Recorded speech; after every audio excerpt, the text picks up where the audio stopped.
welcome to another episode of Toya Talks Wrestling. In today's episode, we're going to be going over the season 2 of WWE's Unreal documentary on Netflix.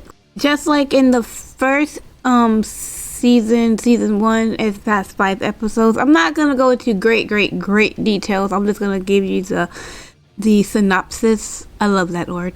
Anyways, we're going to focus on the main parts of what the whole episodes are about and everything else like that. And I'm going to give you my thoughts at the end of it. So in season 2, episode 1, I forgot what the name of it was, like No Days Off or some shit like that. It basically focuses on a little bit on Seth and Becky Lynch's relationship, how Becky Lynch was pretty much out in 2024 because she had a baby and she wanted to stay with her daughter, and her return to WrestleMania in 2025. It also focuses on her and Lyra Valkyria, which I can't remember Lyra Valkyria's real name was. Seth Rollins' real name was Kobe. Becky Lynch is Rebecca Quinn, and I can't remember what Lyra's real name was.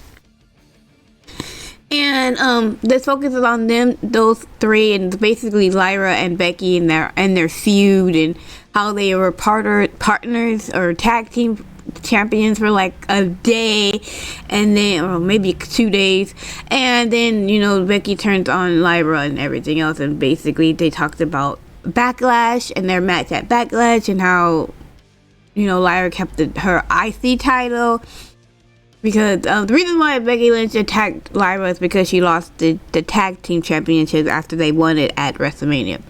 They talked about that, and then what else did they talk about? They talked about Gunther versus Pat McAfee, and how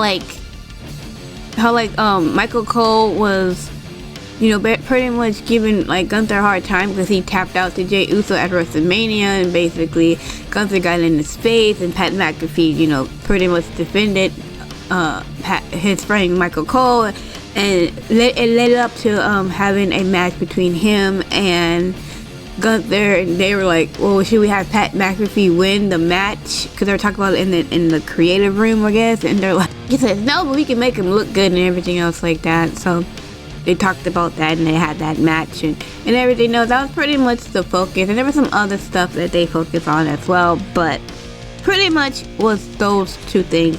Then episode 2, which was called The Truth, it focuses on R-Truth, Ron Killings, and Naomi Trinity Patu.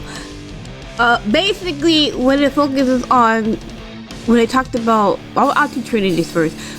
They talked about Trinity, Naomi. They talked about how she left WWE in 2022 because her and Sasha Banks felt like they weren't being treated right and the stuff like that. She didn't really go into too many details on it like other people did, but she didn't, because every time she talked about it, she started crying and stuff like that.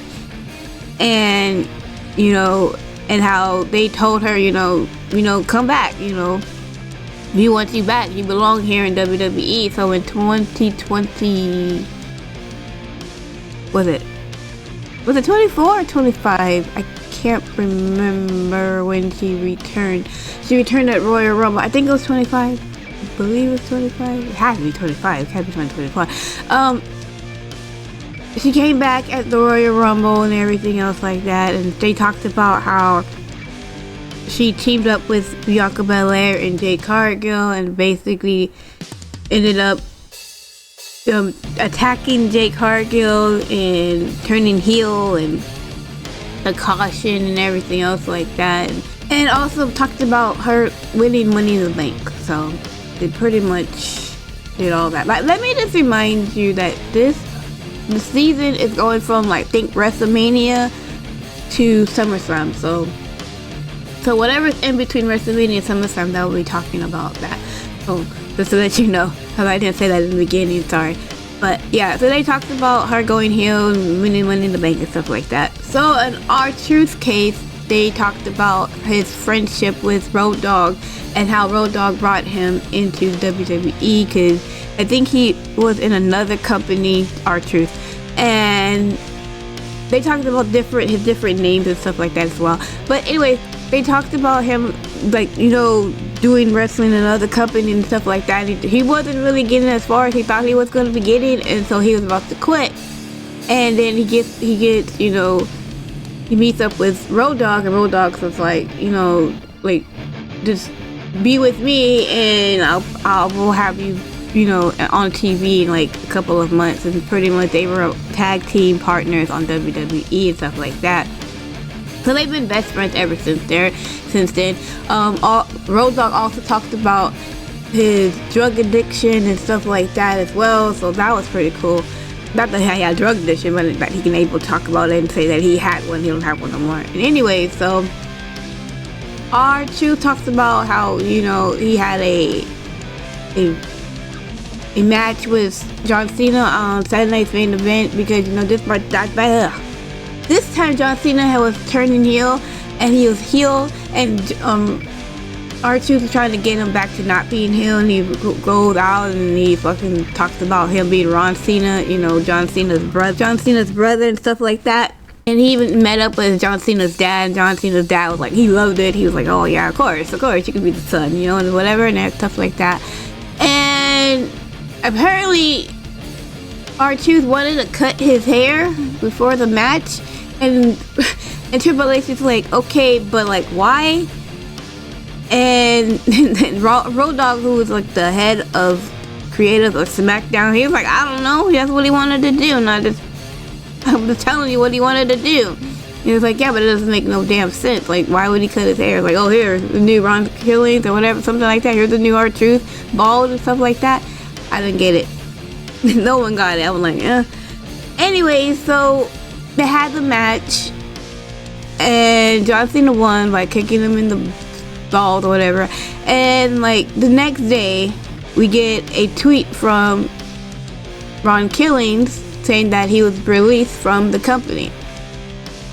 And everybody responded, right? Of course, because it was like, we just saw this guy in a match at Saturday Night's Main Event the day before, and the next day you're telling them, yeah, we're gonna let him go. Like, what? Like, what the fuck? Right? And everybody responded. Everybody, WWE Universe, his co-workers, everybody responded. Cody responded, and everybody responded. It was like, no, we can't get rid of him. Like, he is WWE, right? And it was like, no, you just can't get rid of him. And then Triple H, Paul Levesque, he was talking about, like, he wasn't really let go. They weren't just re-signing his contract because they wanted him to come in to get like a new contract or something else like that.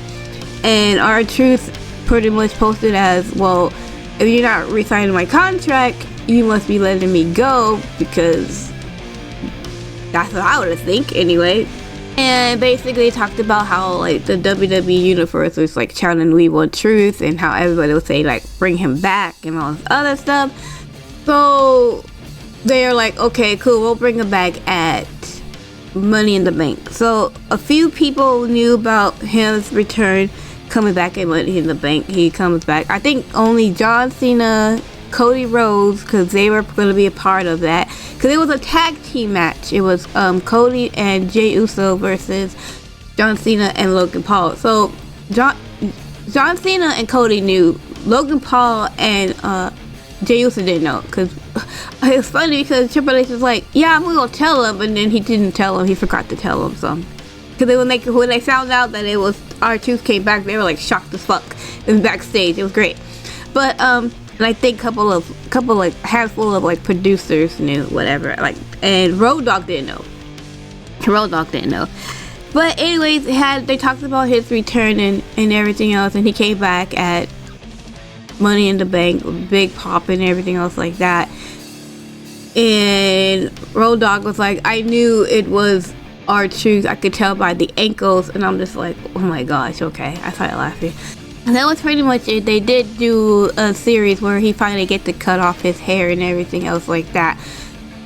But it was that episode was pretty emotional, you know, because you could see like R-Truth was sad about being released. You can see Naomi being sad about leaving the company in the first place and everything else like that. I was like, oh, this is so sad. Well, I'm glad both of them are back, but yeah. So that was episode 2. So let's move on to episode 3. In episode 3, the title is called The Vision. Basically, it focuses on the alliance between Paul Heyman and Seth Rollins and the making of the Vision. Also focuses on Penta and Chelsea Green.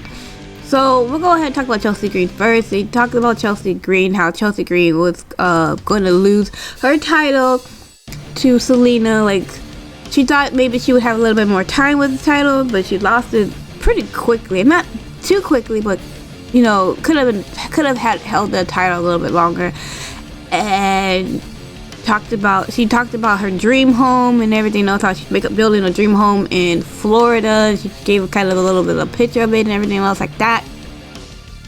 Michael Hayes said that Chelsea Green was not like she's a mid-card player. She's not one of she will never be a she will never be a Charlotte Flair or a Tiffany Stratton. I'm just like, well, not with that attitude, she won't. My goodness gracious. I think Chelsea Green could be world champion. I honestly think she does. I think they even talked about her and Penta having a match and everything else. They actually showed footage of that match, which I'm kind of surprised. It was actually a freaking damn good match and everything else like that. I think she could be definitely up there with the Charlottes and the Tiffany's and the Becky's and stuff like that. I think so. I really do. So I don't know what the hell Michael Hayes is fucking talking about, but whatever. And then, speaking of Penta was also in there. They just talked about how Penta started and where he comes from and how they focuses on like the Money in the Bank match and everything else like that. There's a lot of like Spanish talking, so you're gonna have to read some of the they're gonna have subtitles because he does speak in Spanish a lot, but he also speaks in English as well. But yeah, they focuses on that. And then in the Vision, they talked about how Seth and Paul Heyman finally get together and everything else, and how Braun Breaker had to be a part of the Vision. He just had to be part of the Vision. And then they brought in Bronson Reed. And they also talked about Seth Rollins winning the Money in the Bank and how one of the parts of Money in the Bank did not go as planned, because I guess Seth Rollins was going up for the briefcase, and you had LA Knight come in and attack him, which he did that, but then Rollins goes back up again, and LA Knight was supposed to go back up on the other side, and they were supposed to brawl a little bit, but they didn't do that, and ended up just not being what it was supposed to be. And I think either he didn't get reprimanded, but he was like, you're supposed to do this, blah blah blah, to, I think Triple H was saying that to LA Knight. You could tell if you go back and watch Money in the Bank in that match, you can see Seth Rollins like looking down as if he's waiting for like LA Knight to come and attack him again, but LA Knight did not attack him again, so he ended up getting like the match. And Seth Rollins was not happy about the match and everything else. Well, Seth Rollins said he doesn't even like Money in the Bank matches, because he said you gotta watch out for like not multiple people, it's not just you and the rest and another person. It's like a bunch of fucking people, ladders and everything else. Like, it's pretty dangerous. I can imagine not liking that match for sure. I mean, it's fun to watch and everything else like that, but you can tell that there was like something going on. There was like that probably wasn't, because it was like you could see it, and I'm just like, yeah, okay. But overall it was a good match, but it didn't go the way it planned, I guess. So, but that was it for season 3. So let's go over to season 4. Titles Performance Art, and this one focuses on the injury of Seth Rollins' knee and basically how he faked his injury and pretending that it was real, or a work, or just, if you want to call it whatever in wrestling terms. It also talks about Rhea, Io, Naomi, Becky Lynch, and Lyra Valkyria. I think Bayley as well. Because it goes into Saturday Night's main event, that's where Seth Rollins hurt his knee, and then they talked about Evolution, which was like the very next day. So, and also Jelly Roll was also in this episode as well. So, cause he was also at Saturday Night's main event, cause he was backing up Randy Orton, not as a tag partner, but you know, being in his corner, as you can say. Anyways, let's talk about Jelly Roll. So then they talked about Jelly Roll. Jelly Roll made his appearance the first time on 2023 or some shit like that, where he pushed Dominic Mysterio when Dominic Mysterio was fighting Randy Orton. I think it was 23. And then they talked about him going into having a segment with, I think, John and R-Truth or somebody, and basically talking about how like fat he was and how big he was and how he had to have two men to come and help him up and everything else like that. And he was like telling Triple H, like, you know what, I want to do something, I'm going to lose some of this weight and everything else. And that's what he did. He lost a lot of weight, and then he started training at Florida. He moved to Florida. He bought 2 houses, one for him and his family and one for like his music, because he plays music. He's a musician, he's not a wrestler. So after he was done with the whole like training thing, he would go and write songs and stuff like that. And he pretty much was there, and Randy Orton was pretty much backing him up and all the other stuff like that. And he was in Randy Orton's corner, and he pretty much attacked Logan Paul, because later on in SummerSlam they were going to have a match between Randy Orton and Jelly Roll versus Logan Paul and Drew McIntyre. And I think so they talked about Saturday Night's main event. I'm not going to go into too much of it and everything else, and how like Drew McIntyre pretty much claymored Jelly Roll, and how he learned how to sell the move, right? You know, sell getting hurt and stuff like that. So that's why this is called performance art. And then you have Seth Rollins and LA Knight at the Saturday Night's main event, where, you know, Seth is gonna tweak his knee and he's gonna injure his knee. Not really, it's really all just for show.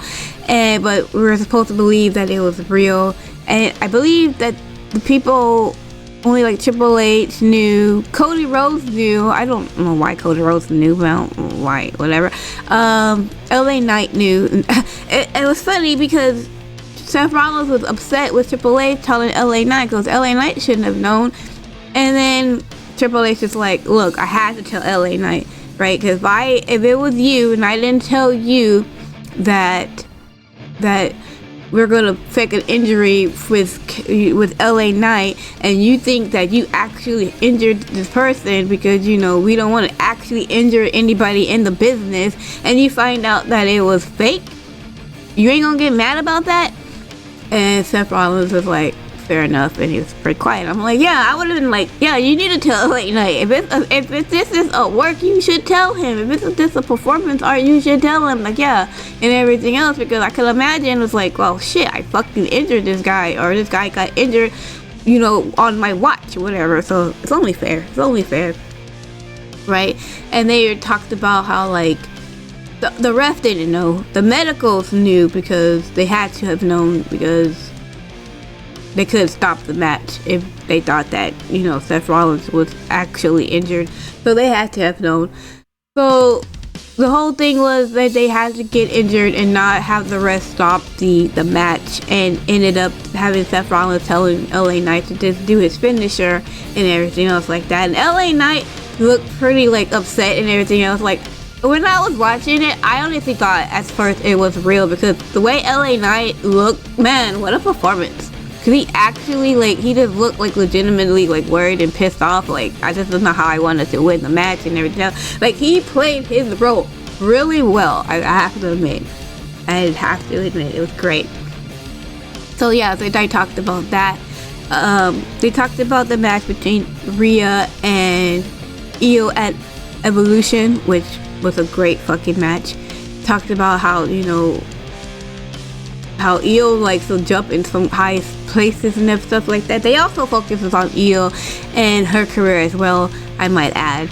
They focus on that, and they also focuses on the cash-in with Naomi and stuff like that. So it's pretty much, I'm not gonna go into great details, but yeah, it was about the match at Evolution and the ending at the end.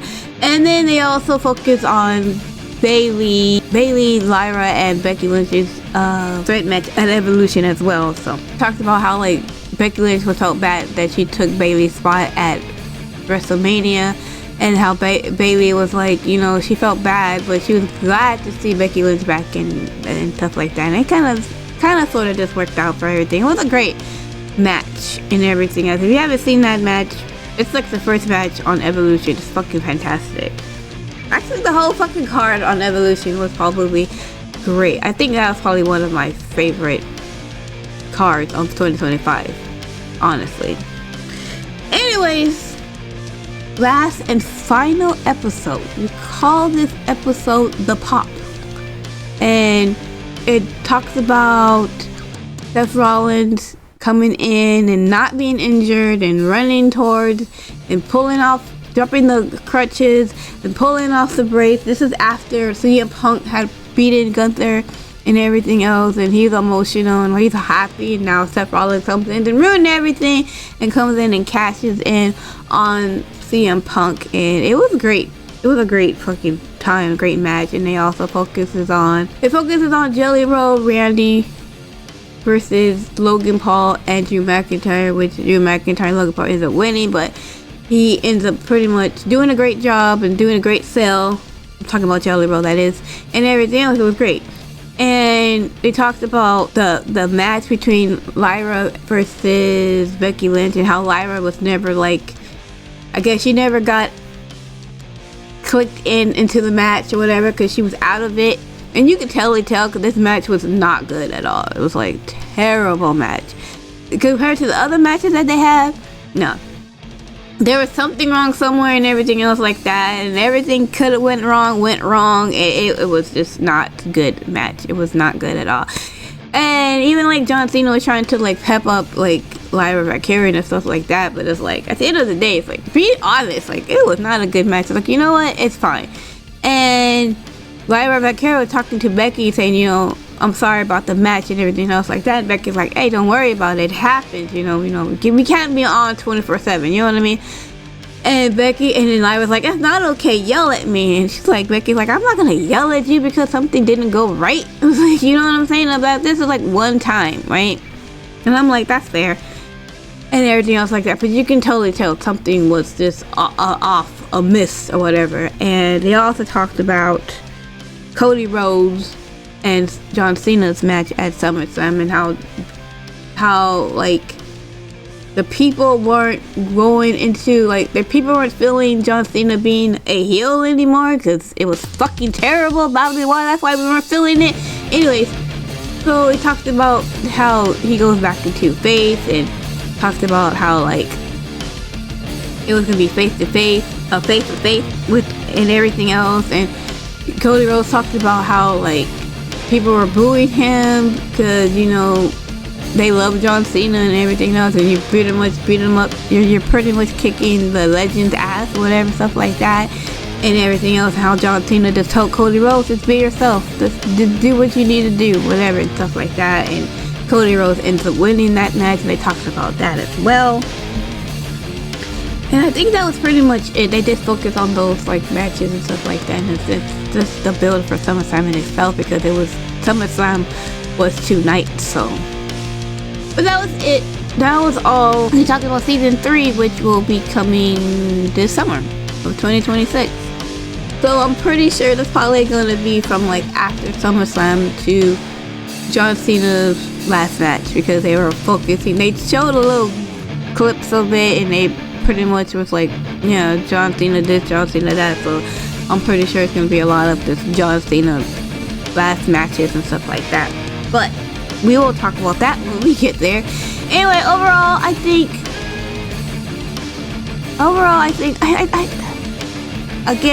I don't know.